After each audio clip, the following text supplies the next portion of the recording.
Assalamualaikum warahmatullahi wabarakatuh. Perkenalkan, nama saya Intan Anissa, NPM 20211431, jurusan Hukum, Fakultas Ilmu Hukum semester 1.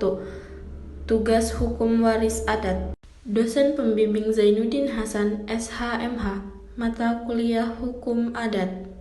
Di sini saya akan membahas tentang pengertian hukum waris adat. Berikut di bawah ini merupakan pengertian hukum waris adat menurut para ahli.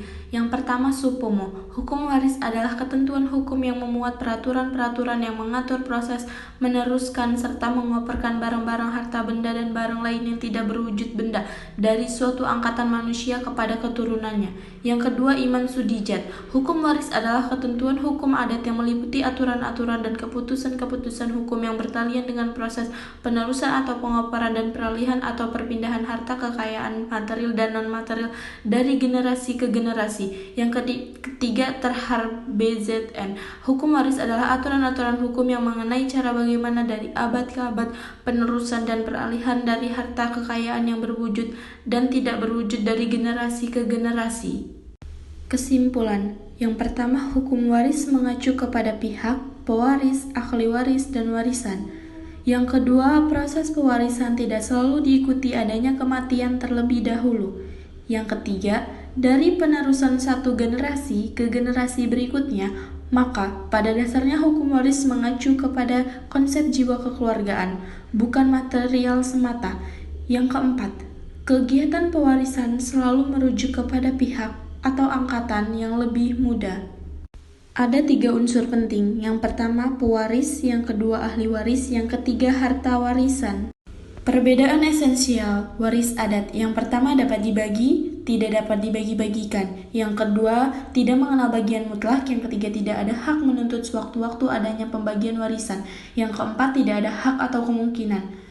Selanjutnya, waris perdata. Yang pertama, pasal 1066 harus terbagi-bagikan. Yang kedua ada legitime portier. Yang ketiga ada hak menuntut sewaktu-waktu untuk pembagian. Yang keempat, kemungkinan menerima sepenuhnya, menerima dengan syarat, menolak. Sistem hukum waris kolektif. Karakteristik penerimaan harta warisan secara utuh dan tidak terbagi atau terpecah secara perseorangan, peruntukan dan pemanfaatan secara kolektif. Di Minangkabau, hal gangguan Bountuik. Kelemahannya cenderung bersifat tertutup untuk orang luar. Kebaikannya, harta waris tidak terbagi-bagi atau utuh.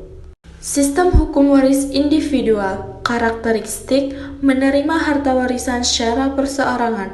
Masing-masing ahli waris memiliki hak dan kewajiban yang mandiri sesuai dengan bagiannya masing-masing. Kelemahannya, harta waris terpecah-pecah. Kelebihannya, ada tanggung jawab mandiri masing-masing ahli waris.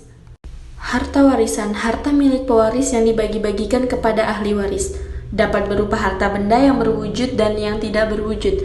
Berwujud benda misalnya sebidang tanah, bangunan, pakaian adat, peralatan rumah tangga, alat dapur, dan lain-lain. Tidak berwujud benda diantaranya gelar adat, hutang-hutang, amanat atau perjanjian, ilmu gaib, dan lain-lain. Harta warisan yang pertama harta perkawinan, ada penantian, bawaan, pencarian, pemberian. Yang kedua harta asal atau sebelum dan selama ikatan perkawinan. Yang ketiga harta pusaka atau pusaka tinggi dan pusaka rendah. Yang keempat harta peninggalan. Ahli waris, yang pertama anak kandung, yang kedua anak tiri dan anak angkat, yang ketiga balu, janda atau duda, yang keempat waris lain.